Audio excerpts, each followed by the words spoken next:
It's 6:01. Daniel? Is Daniel there? Yeah, he's right here. Okay, do you want to say 30 seconds? 30 seconds. Okay. And then give me the pen and the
Good evening and welcome. I'm Tony B with Rainier Avenue Radio, and tonight we gather during Black History Month for a very special and meaningful moment, tribute to Dr. Quintard Taylor, historian, scholar, and truth teller.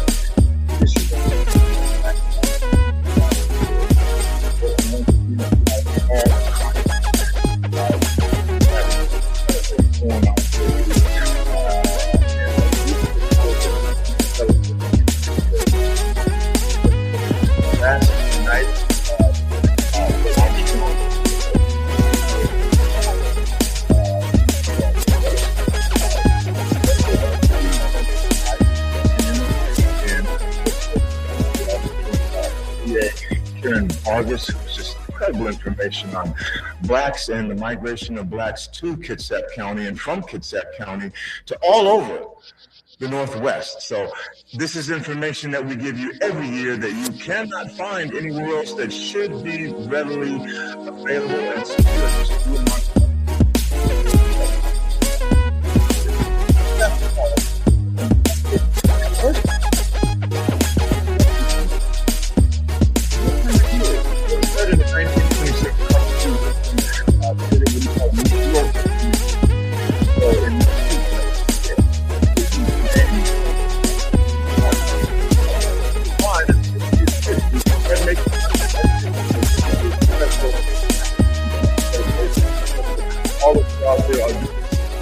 Whatever it is, to recognize the importance of African Americans to the rich history of this country. It is not just Black history, it is American history.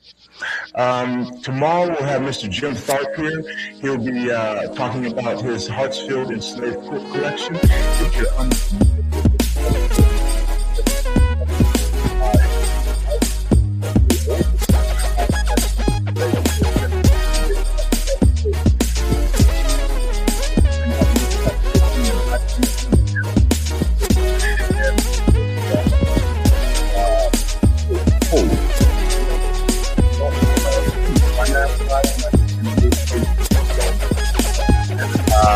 then on Thursday we'll have a song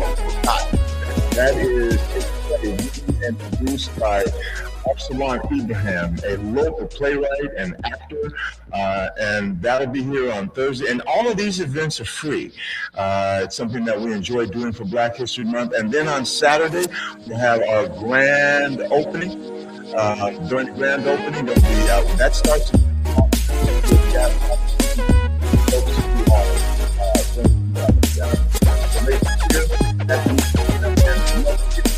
and then it'll be open at that point. All the information. Saturday, it's open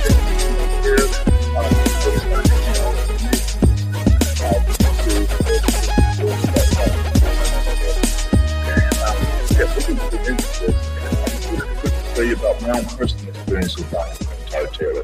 Back in 2004, when we were doing Call to Conscience in Tacoma at the Pantages Theater, one year in 2004, I brought a Phoenix Shakur up, and there was a big buzz out about Dr. Quintard Taylor in this thing called BlackPast.org.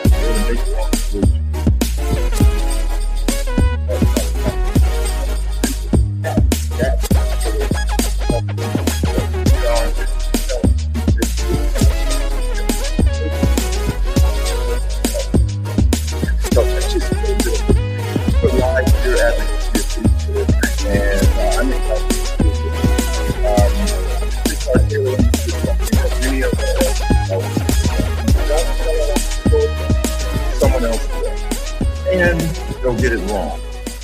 In 2004, like I said, right here in Seattle, Dr. Taylor launched BlackPast.org, and to make Black history accessible, accurate, and unapologetically centered on Black voices. So what began as a resource for students and educators has grown into one of the most respected online encyclopedias of African American and global Black. Millions. All of them.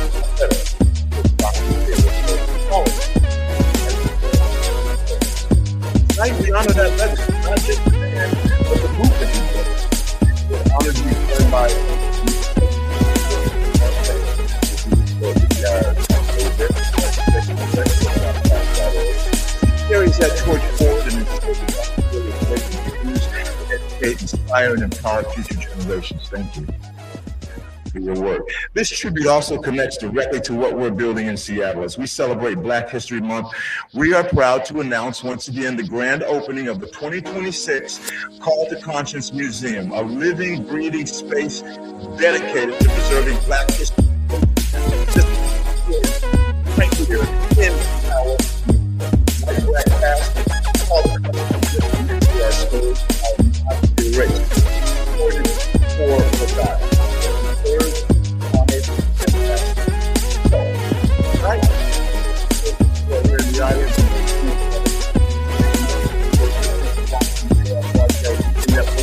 Let us get ourselves to the legacy on what we choose to build while we're still here. Welcome to a tribute to Dr. Quintard Taylor. Let's begin.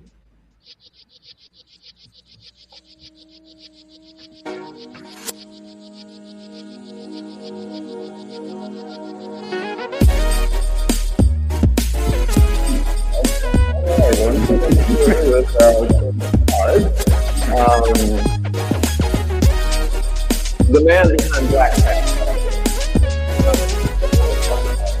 was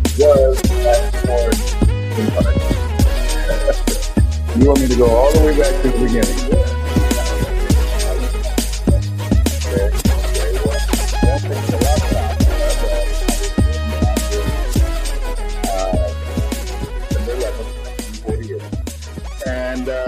I didn't have a particularly remarkable life growing up. Brownsville, Tennessee was a small town in West Tennessee, in the West Tennessee Cotton District.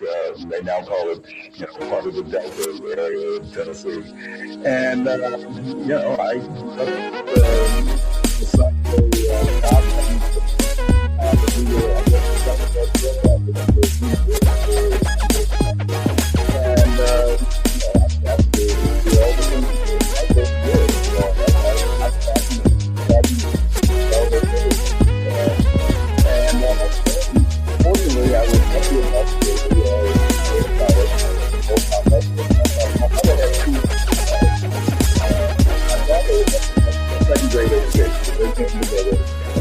believed in education. And they both insisted that both my older sister, Diane, and I go to some college. And Diane ended up at Tuskegee, and then I ended up at St. Augustine's College in Raleigh, North Carolina.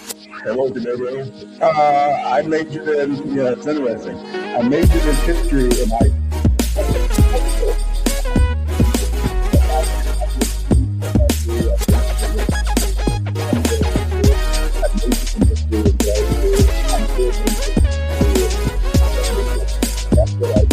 don't have the answer. And I've got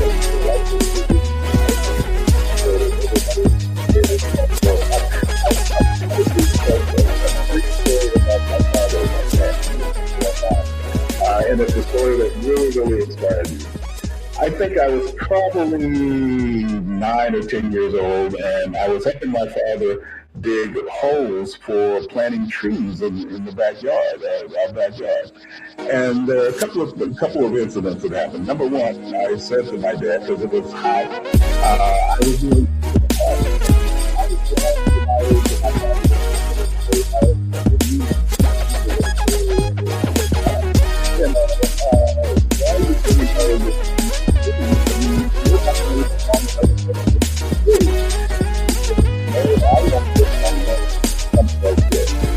and that was kind of my dad. The other story that I love, and this is I think he was true. I didn't get so old for the truth. He said to me, boy, he called me boy. He said, why is it when man and the lion fight, the lion always loses? And I said, Pop, I don't know. And he looked at me and he said, because the lion has never learned to write. And I thought about that. I did register me.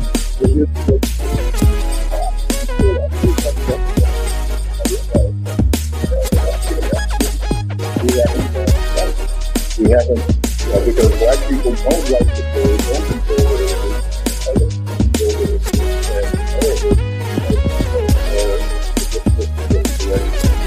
I dedicate myself, and I still dedicate myself to trying to write. He's lying is right. And the problem is other people to be lying so that they can write, so that we can share that history. That's what I do. Okay. Yeah. So from college. Well, I ended up going to St. Augustine's College, which was a Episcopalian school in North Carolina. To show you how naive I was. When I graduated from high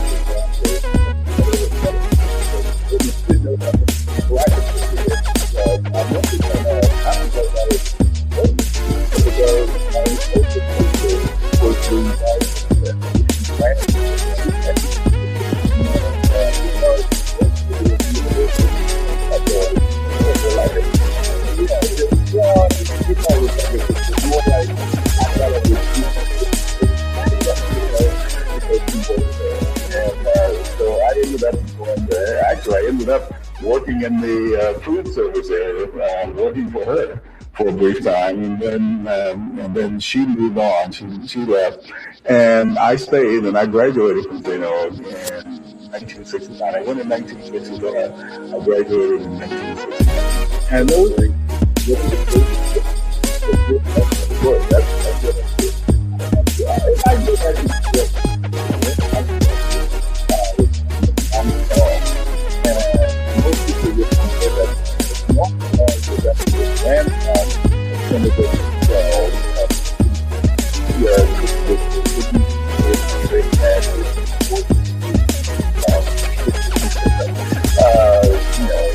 Indian Bible and Norman Dawes was the grandson of the senator from Massachusetts, and he had taught at Harvard University for most of his adult life, and then there was a requirement that professors retire at 65. He didn't want to retire, and so he came down to St. Aug.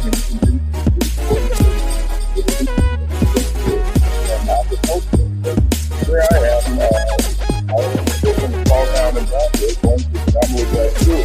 I didn't know how to go to the university.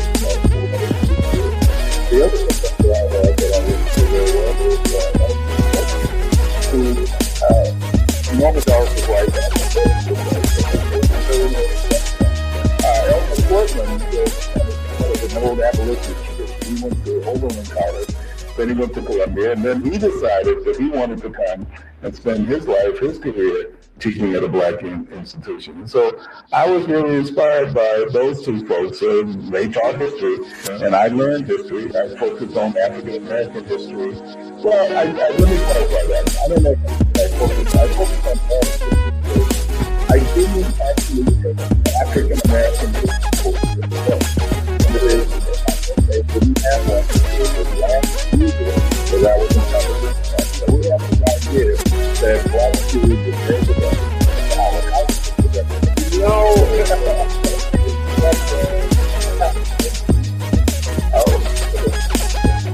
Oh, wow. Well, they did have African American history at Howard. They had it for a long time. We didn't even have African American history until the first class was taught by Dr. Julius Nimmons. And I don't know if you know him, but he would eventually go on to be a professor at the University of District of Columbia and the president of that institution. But in 1969, he was in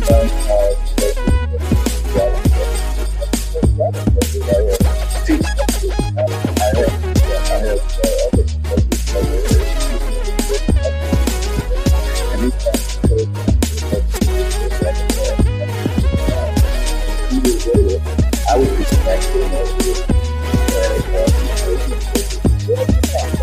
what year did you get to Well, as I said, I graduated from and I went to the University of Minnesota. I did graduate work. I started doing graduate work at the University of Minnesota. And I think for most people, the trajectory was you go there, you get an MA and a PhD after 4 years, and you come out. For me, it was different. I took classes. I got an MA,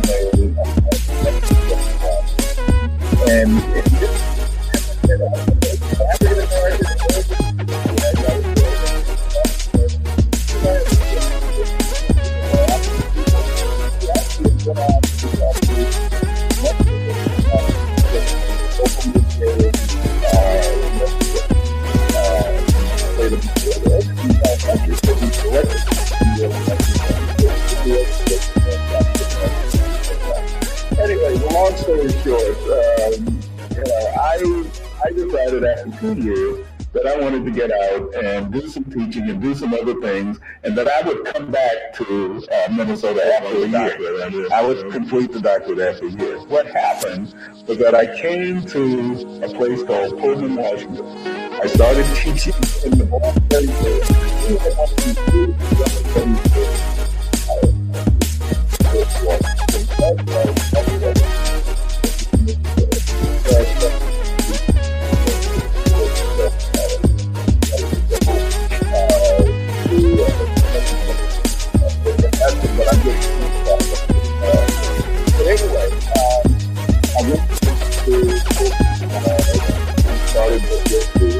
I was only going to be there for a year, but I got involved with a project called the History of Blacks in the Pacific Northwest, and it ended up keeping me there for 4 years. I ended up staying there for 4 years. And the high point of my staying there for 4 years was that we did a series, a TV series, public TV series called South by Northwest. And that was fun.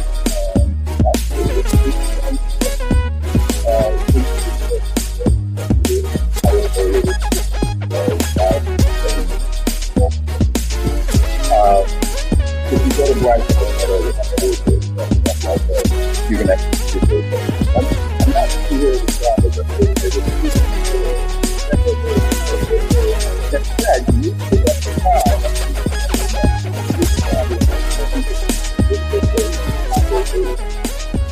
that's what everybody else is. And for reasons I won't get into, we were required to use videotape, and so we had these huge insights required by HEW. Health, Education, and Welfare, that was the federal government agency that was paying for the production of the time. They gave us $270,000.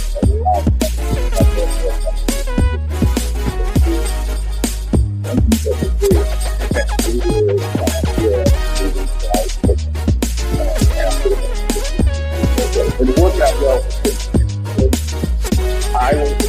learning the history of these particular episodes. We have an episode married to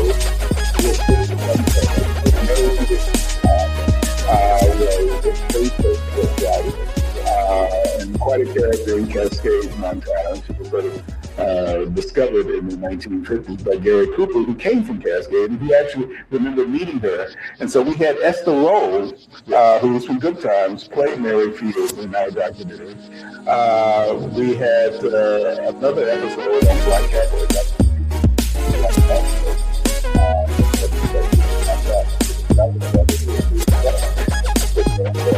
And there's a guy who didn't necessarily remember the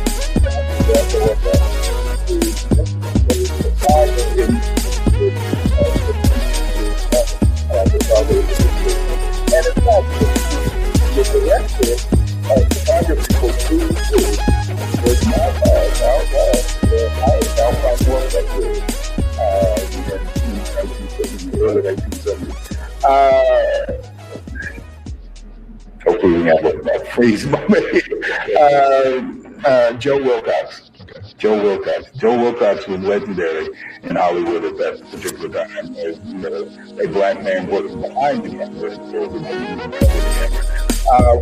another episode Rosalind Washington.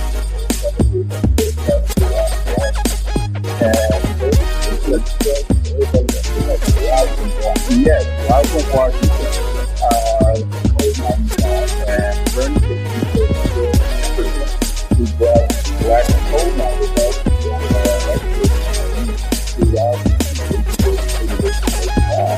and at the time, but not just only those blacks and the individuals in the coal mines and their families made Rosalind their predominantly black town. It's interesting because we fast forward to the 1970s. The first black mayor elected in any town in Washington was a descendant of those coal miners who came to Roslyn in the 1880s. So it was kind of small. But yes, he was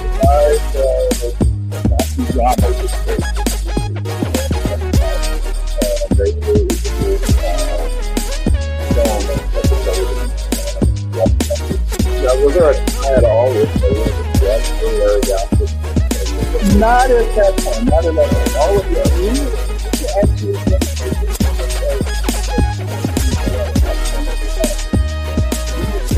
I started my career, my academic career at Washington State University, and we were pretty well isolated from what was going on west of the Cascades. Yes, I know. Yeah, I actually did not come to Seattle. I arrived in Pullman in 1971. I didn't come to Seattle even to visit until 1972. And I think the one way we did this, what happened is that, yes, after the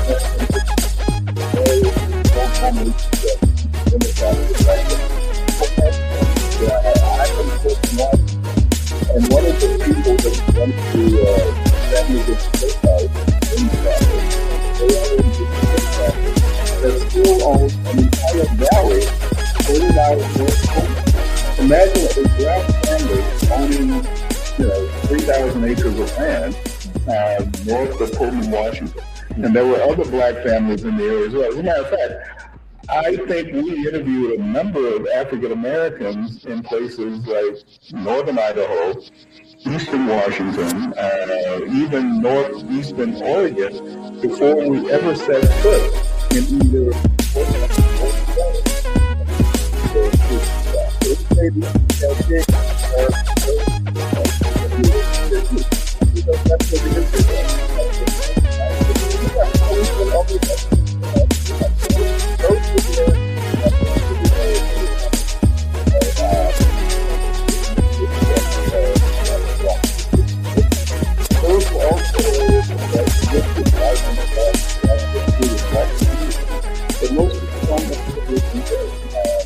And so, my focus in the early years, the first time I was at WSU, was on African Americans throughout the Pacific Northwest.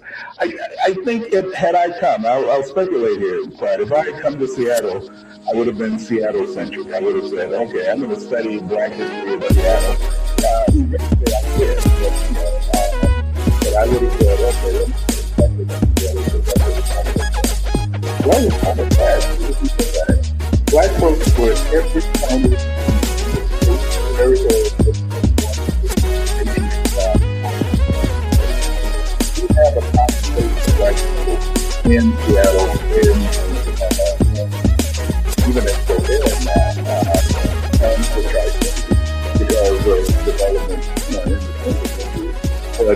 goes back to the 19th century. There were black folks all over the place. Where did blackpast.org start? Oh, okay. Well, Now, okay. Let's go back to, you fell into it. Mm-hmm. Yeah. But what was the original inspiration for I'm going into it? And what was that? Also, my dad told a story about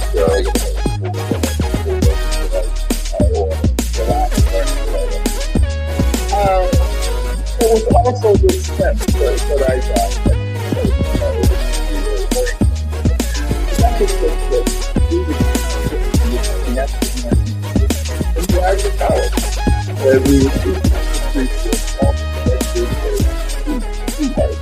there were relatively few black students who were at the University of Washington, even fewer who were taking my classes. And I kept saying to myself, this is interesting, but is there a way of getting this information out to a larger audience? But the immediate catalyst wasn't what I was thinking. The immediate catalyst was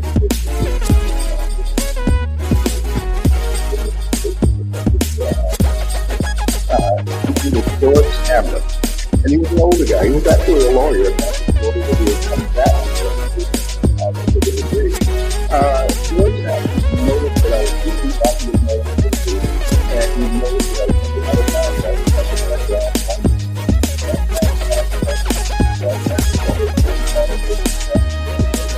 And he said, why don't you put that information on your faculty website, okay, on your faculty website, and let students read that, and then you can concentrate on what these individuals did in the class, in your classroom. And I resisted it because I wasn't a big fan of the internet, and I didn't think very much about it, but we all had to have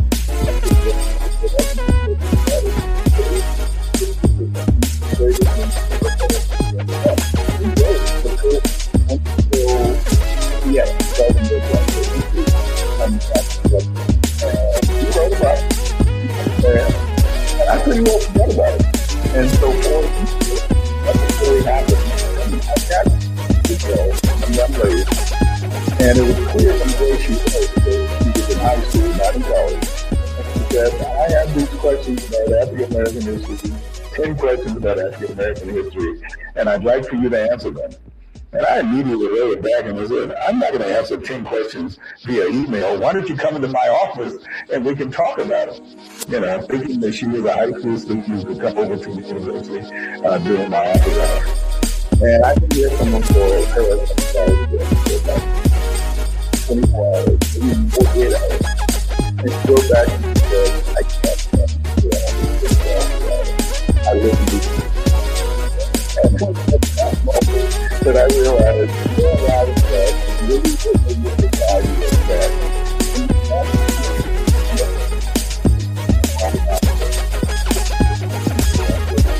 And I was impressed. There's no question I was impressed. I supported it at that point. And then about a month and a half later, I got an email from somebody who purported to be from the U.S. State Department.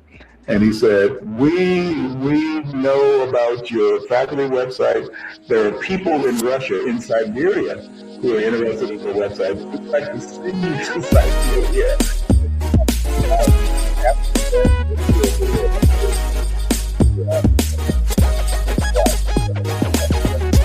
Yeah. But that was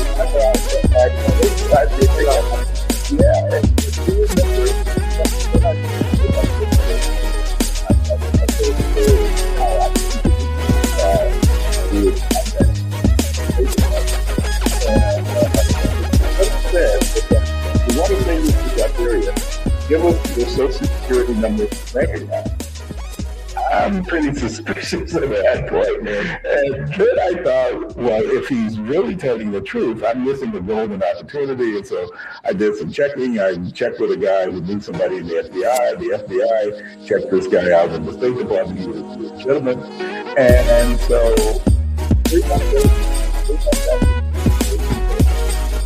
I'm on it for Siberia.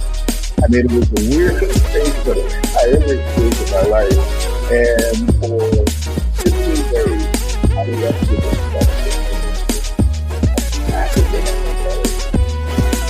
was amazing. And I think what was even more amazing was the amount of information some of the folks from the African already had. They already knew something like this.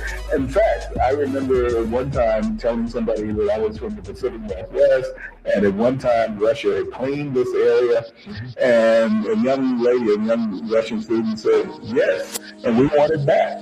We wanted it back. But it was an amazing.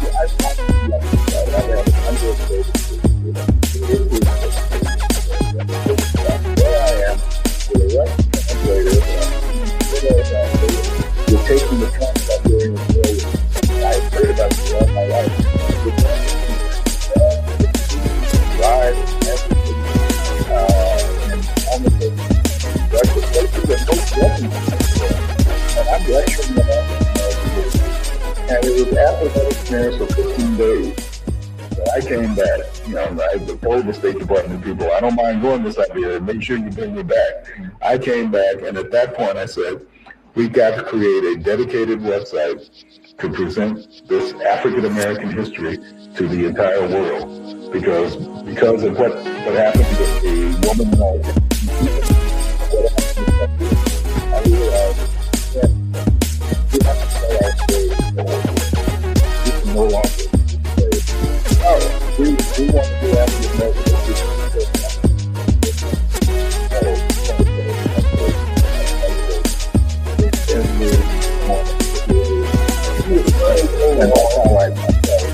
that's how we got that.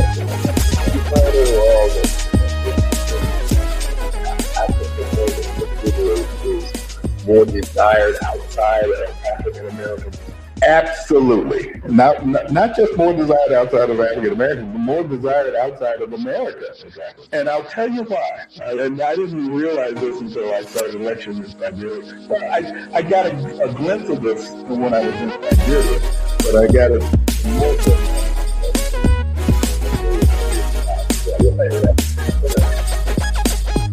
here's my theory. African Americans are weird in the blue.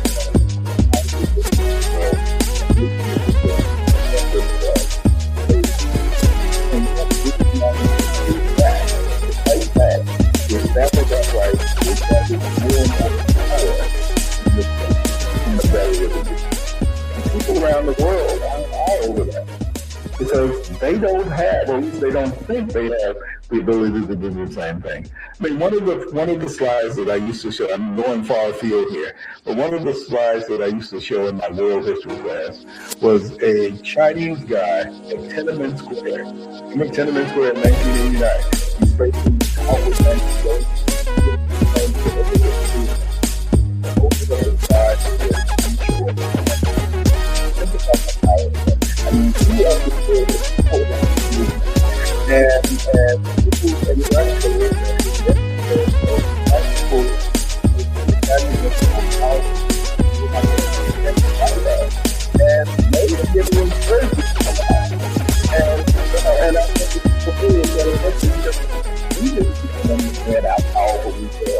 how powerful we were perceived of outside of the United States. So absolutely, yeah, that changed my mind. And that said to me, we've got to tell this story. We've got to tell this story beyond just the Black community. We've got to go to the entire world. So the birth of Black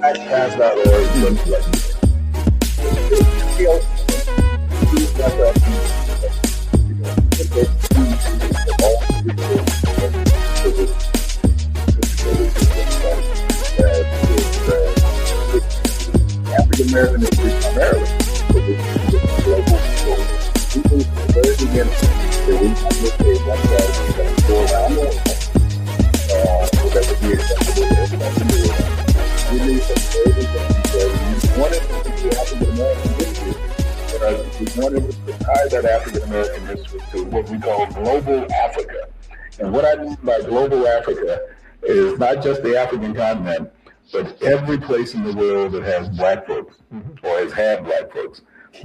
And we want to tell that story. And so the most recent entry that we posted on Black Past, just to give you an example, is a man named Hilarious, and I'm probably mispronouncing his name, Gillies. He was an Afro-German. He lived in Dusseldorf, Germany in the 1920s and the 1930s, joined the Communist Party, fought the Nazis when Hitler was coming to power. Eventually, the Nazis came to power, they assassinated him. And we talk about his story as the only black man that we know who was in Germany, who was fighting against the Nazis as they came to power. That's the kind of stuff that we talk about. We talk about Ibrahim Petrovich Hannibal, first black Russian general. He was appointed by the Tsar in Russia in 1743. Mm-hmm. Notice the date. That's before the United States existed. Right. And we have examples like that. We talk about Japan. Blacks in Japan, the first black samurai, going back to the 1600s, and on and on and on. There's a motto that we developed at Black Past. We said, no matter where in the world you go, you're never more than 100 miles from black history. That's our motto. And that changed my thinking too, because I thought in terms of African American history, and I still think African American history is the key to all of this, but I also realized that black history is global in scope. It is global. And that's what we try to do with Black Past. We try to tell all of those stories. The other thing I will confess to you, now I know this is going to be recorded, but I will say, it's being recorded right now, but I will say to you, all the black history that I learned in grad school, all the black history I learned in teaching for almost 40 years, teaching African American history, pales in comparison to the amount of history that I've been exposed to, black history that I've been exposed to and I've learned since the rise of Black Past in 2007. Nation, heal thyself.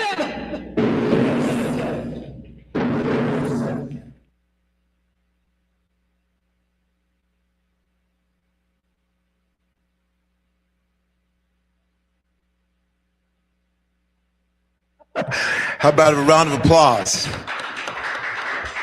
Wow. Just visionary. And it is so, at least for me personally, just remembering 2004, that meeting this gentleman and him telling me about blackpast.org and then watching it come to fruition. Right now, I would like to bring up the current executive director of blackpast.org. Please, with a round of applause, welcome LaNesha DeBardelaben. Thank you so much, Brother Tony B. Thank you. And I echo that reaction. Wow. Wow. Brother Clyde Merriweather, thank you for being the interviewer of a conversation that feels like it is going on right now. It feels like Dr. Quintard Taylor Jr. is still speaking the truth to us, and knowing that this video will live on and be on and teach on and empower on and uplift on. We thank you, Seattle Griot Project. Thank you, Call to Consciousness. Thank you for capturing what our souls needed to witness. In the words of a scholar without peer, a historian extraordinaire, a loving husband, father, brother, a professor who is beloved by all of his students, a visionary who created something that the world needed, that will live on. Thank you, Seattle Griot Project, for the gift of this project. I begin by also acknowledging the family of Dr. Taylor. We lost him on September 21, 2025, and we lift up his beloved family, his widow, Mrs. Felicia Taylor, his children, Quintard Taylor III, State Representative Jamila Taylor, and William Taylor, and his beloved sister that he referenced a few times, Miss Diane, and his precious nephew, Winston. We honor the Taylor family, and we thank them for sharing Dr. Quintard Taylor with us, with all of us, with the world. We also thank the city of Seattle for declaring February 7th, 2026 as Dr. Quintard Taylor Jr. Day in the city of Seattle. We thank this community for recognizing the genius that he was, the brilliant writer that he was, the one who told the story of Seattle's Central District in his book, The Forging of a Black Community. This moment is so precious because it allows us to all reflect. If you knew Dr. Taylor, you have reason to have a grateful heart, and you have reason to reflect on what those encounters with him meant to you and what it will do for you as you move forward. There's a question that's being asked these days: what kind of ancestor will you be? That's a deep question. And I believe that Dr. Quintard Taylor lived a life that made him an ancestor that empowers others, that makes us all better. The conversation that we just witnessed makes us all better, understanding the origins, understanding who we are collectively as a humanity, as a people. Having that sense of self makes us better because it gives us clarity of purpose and clarity of personhood. So Dr. Taylor lived a life that created his legacy with every book that he wrote, with every class that he taught, with every page that he created on this blackpast.org platform. So his legacy is solid, and we are it. We are his legacy. And I just want to comment on a few ways that his life shaped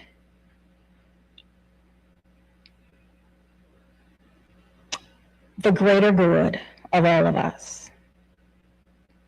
He was a professor extraordinaire.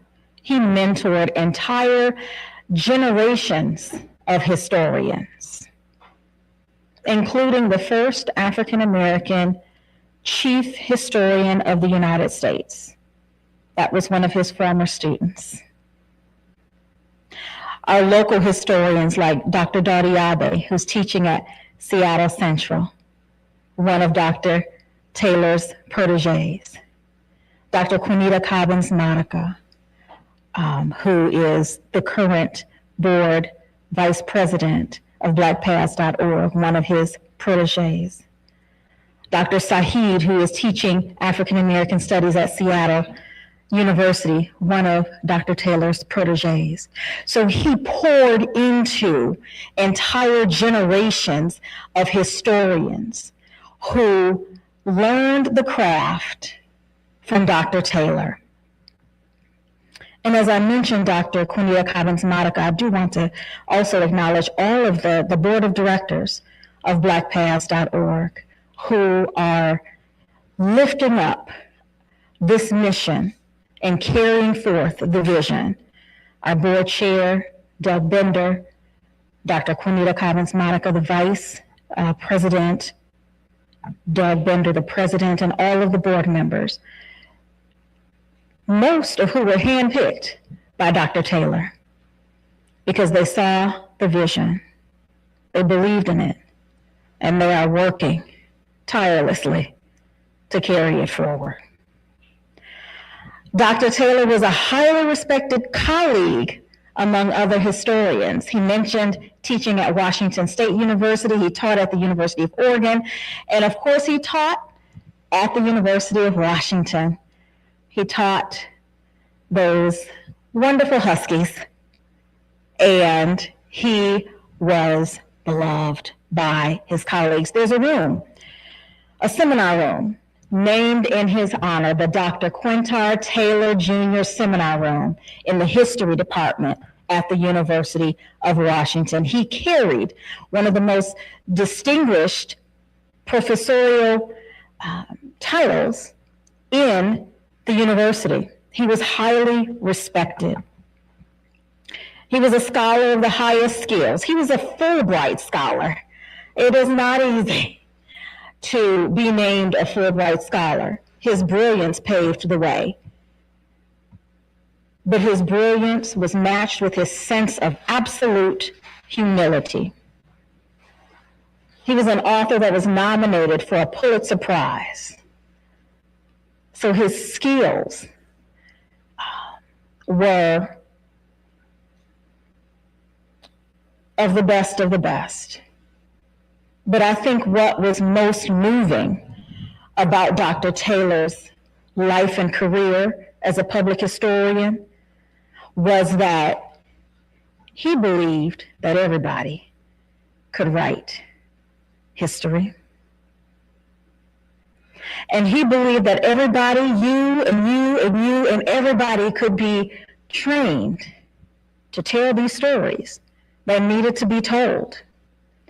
And so he didn't just confine his impact into the four walls of a classroom. He empowered people, everyday people, and he took time to literally walk them through the writing process. And not only did he walk them through it, he published their pieces on blackpaths.org to the tune of now the site has nearly 10,000 pages of content written by almost 1,000 different everyday people contributors. What other historian is doing that level of heartfelt history making and history writing? And so Dr. Taylor, I think, was unique in his way of being an active listener and being a curious scholar, but also being one with an immense sense of humility and a sense of humor. And we witnessed a little bit of that in the video. Mr. Clyde Merriweather really brought out, I think, all of the essential qualities of Dr. Taylor in that 20-minute clip. We will cherish this. We will cherish this video. And most of all, Dr. Taylor was a visionary founder, because if it were not for him and his depth of commitment, we would not have this blackpaths.org website that has reached over 65 million users as we stand and speak right now. it was Dr. Taylor's commitment. He assembled the people to build the vision. And so we are now humbled to move the vision forward with fidelity to all that Dr. Taylor said in this video and to all that he did in his 76 years of living. As he mentioned, from the roots of Tennessee to the college campus in North Carolina, to the graduate school in Minnesota, and made his way all the way here to the West Coast. We will carry forth his life work, and there's room for all of us. There's room for all of us. Because Dr. Taylor taught us that history is always happening. It's not of the past. It is literally happening. And as it happens, we have to capture and write these stories and analyze them and preserve them, publish them, share them, and teach them.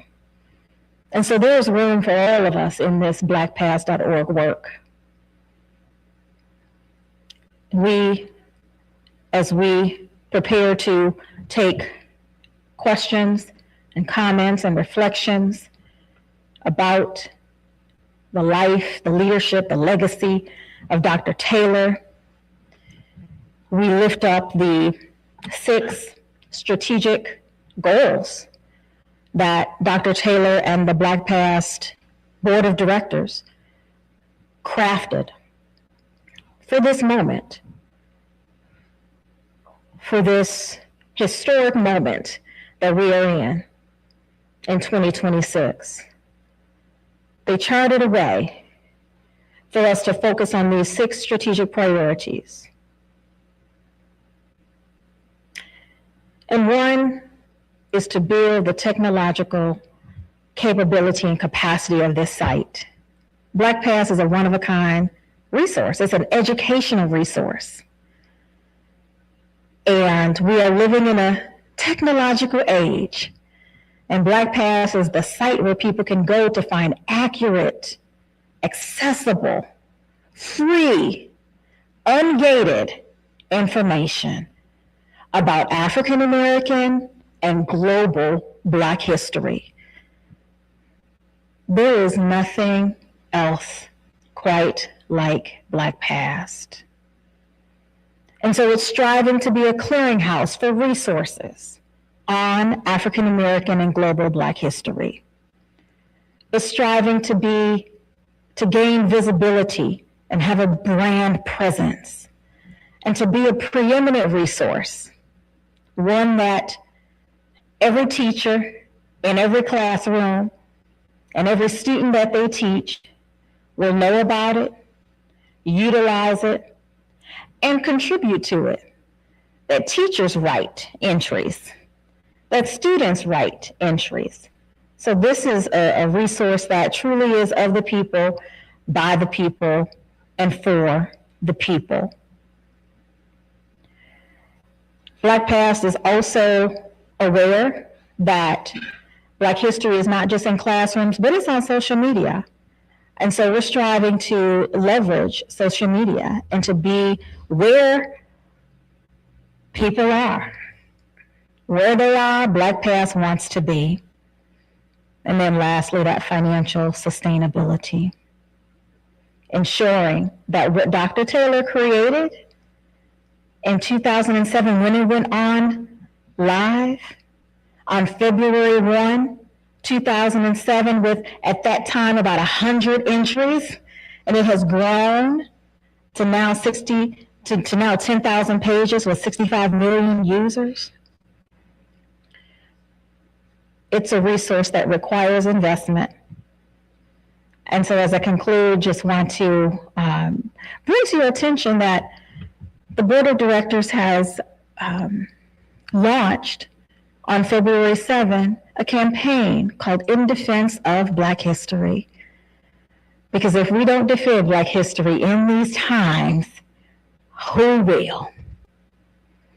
And so with that, we are striving just to expand the technology and the platform, to invigorate the value of this site through partnerships with organizations like the Seattle Griot Project and other partners. We're striving to enhance the security and the sustainability because we are living in the AI age and we are living in the age of cyber attacks.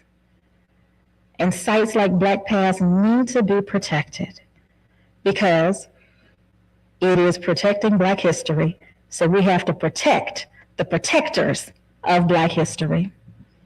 And then lastly, it's striving to enrich content. There are more stories to be placed on this site.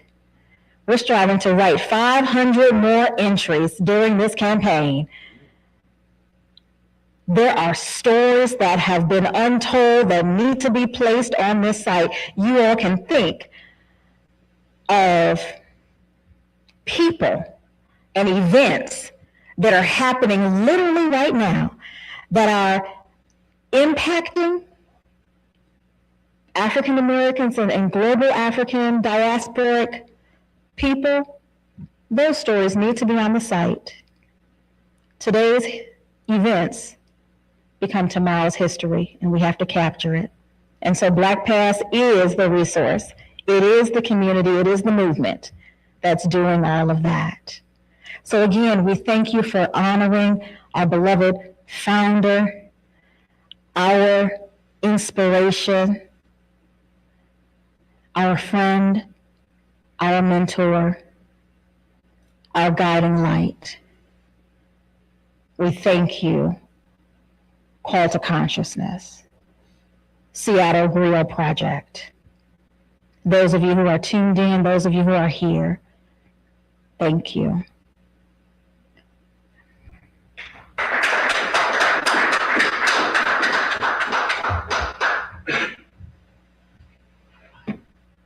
Continue to stand here. Okay. Mm-hmm. I think that blackpass.org is in good hands. I'll get again another round of applause for LaNesha DeBardelaben. Thank you so much for that heartfelt. That was just wonderful. I do want to, if anybody has questions that you'd like to ask about blackpass.org, or maybe you would like to ask Ms. McCoy DeBardelaben, we'll do that right now. And you know, I'm just reflecting because it's so. Remember, I told you I met him in 2004. No comprehension. How many millions? 65 million. 65 million users since the site was launched. 65 million. And if you go back to that time, the internet wasn't what it is now. That's why I said the vision was so incredible at that time. And then obviously the passion and the knowledge, and then again, just the understanding that if we don't record our history, and the accuracy as well. Yeah. Dr. Taylor ensured that Black Pass would be built on solid scholarship. Say that. There has been a thorough editing process and a vetting process of every entry that goes on the page, because he was very meticulous as a historian, and he wanted to ensure that every story was told accurately, correctly, and truthfully. And that's really important now for those of you who are on the internet, because anybody can create anything. And we have this thing called AI, and one of the courses that we taught here, one of the things that we stressed was opinion, fact-based opinion, and facts. And knowing these things so that when you share information, you're sharing accurate information. So it is wonderful that you say that, because I mean, you know where we're at right now with social media and all the way people do things and the different things that we have going on. And so if you're going to be sharing information about African American history, share it accurately.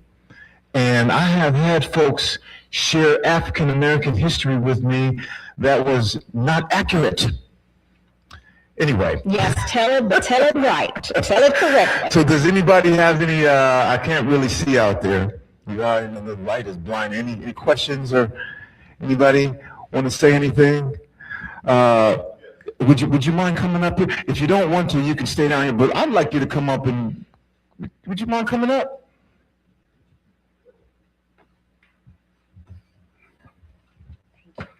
You don't have to bend down here.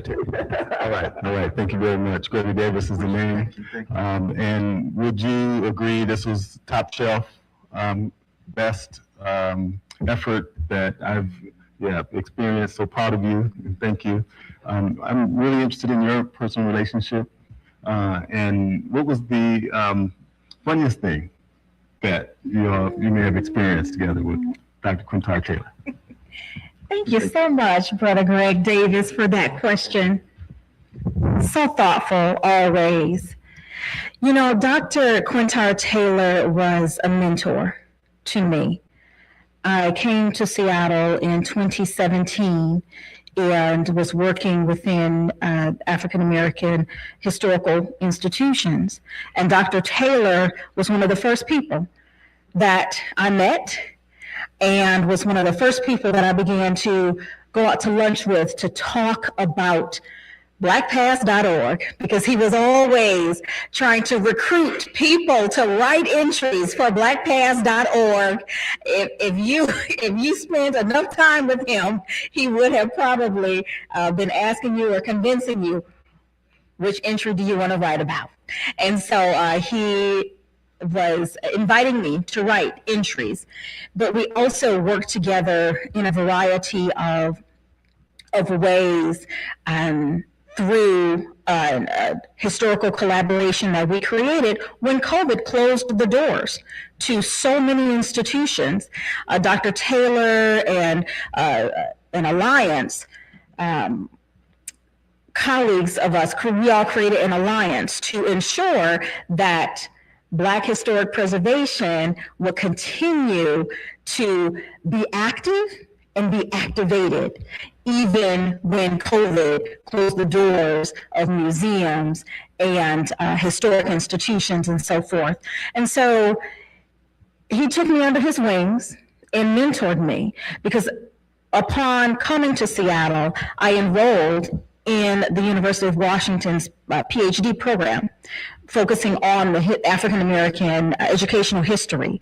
And Dr. Taylor was one who knew so much about so much. And he shared that knowledge with me as a scholar and as a mentor. And so it was an honor for me to receive the call in the summer of 2025, inviting me to join the team at blackpast.org. I was on sabbatical working on my PhD and received the call, and was very honored to have the opportunity to work with a scholar of his magnitude. And we had a chance to work closely together for 2 months before he passed away. And Dr. Taylor was truly funny. I mean, he had a sense of down-to-earthness. As brilliant as he was, he made you feel comfortable in his presence. He asked questions that opened up doors of connection.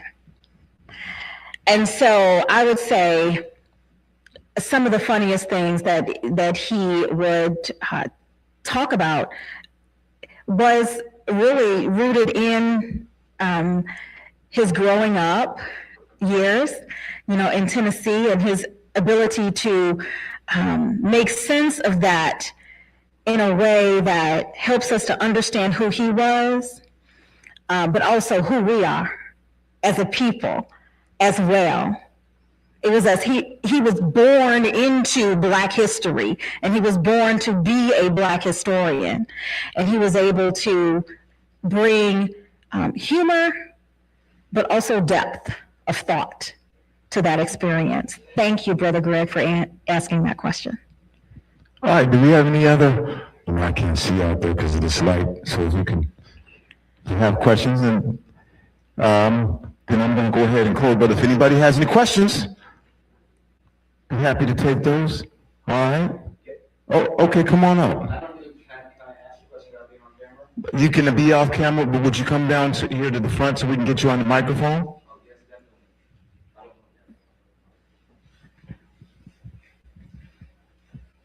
Thank you.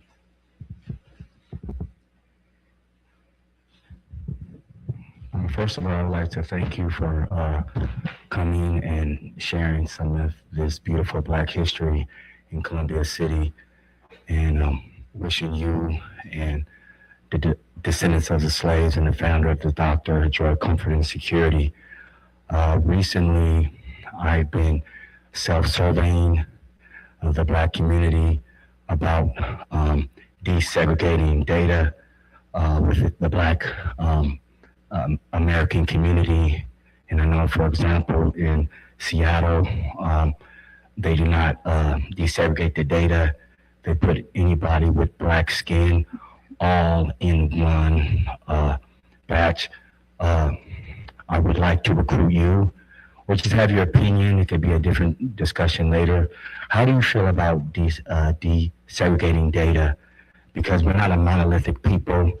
As we see with the controversial mayor race, people having to compete in Black space for Black position. And how do we, what do you think about desegregating data? Data is essential when it comes to eradicating the disparities that cause hurt, harm, and death to people. And it is essential that people of African descent are empowered to be distinct so that those disparities can be addressed and eradicated and eliminated, and conditions can be ameliorated.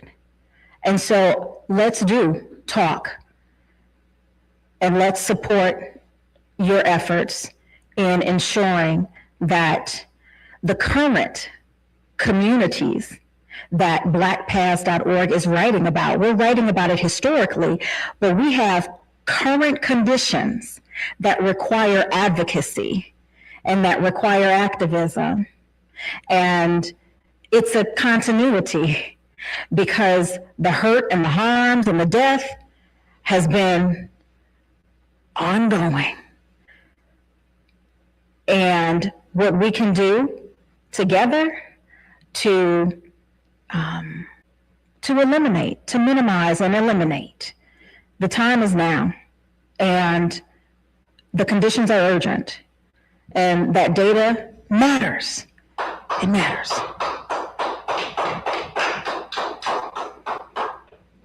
All right. Well, thank you. Unless there's another question out there. Thank you all for joining us. Thank you all for being here. You don't have to go and stay up here with me. You can close that Bible. It's going to look so much better with you up here. And again, just one of the similarities between blackpaths.org, as I said before, and Rainier Avenue Radio, because of the internet, you can reach people from everywhere. So people are literally watching us and watching this information, and it is being shared all over the world. Then, yeah, I know that for sure. And then you have the data to support that. Yeah. Again, and you know what?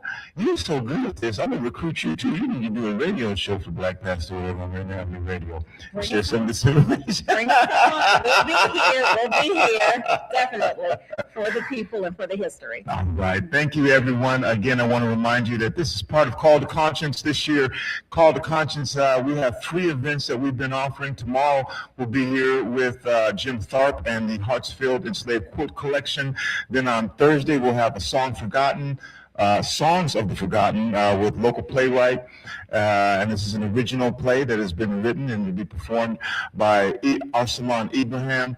Then on Saturday, a lot of folks will be back here for the grand opening, which will be happening at 10 o'clock. That is private. The grand opening is private at 10 o'clock. There'll be guest speakers here as well. Then at 11 o'clock, the doors open to the museum, and you'll get to see a variety of installations and exhibits about Seattle Black history. There'll be an exhibit here from the Seattle chapter of the Black Panther Party. And if you don't know how influential they are, you really need to. Every year, that is an incredible exhibit. We'll have history on the city of Tacoma. We'll have history on the city of Kitsap County. If you don't know, this building that you're in at one point was called the Rainier Cinema.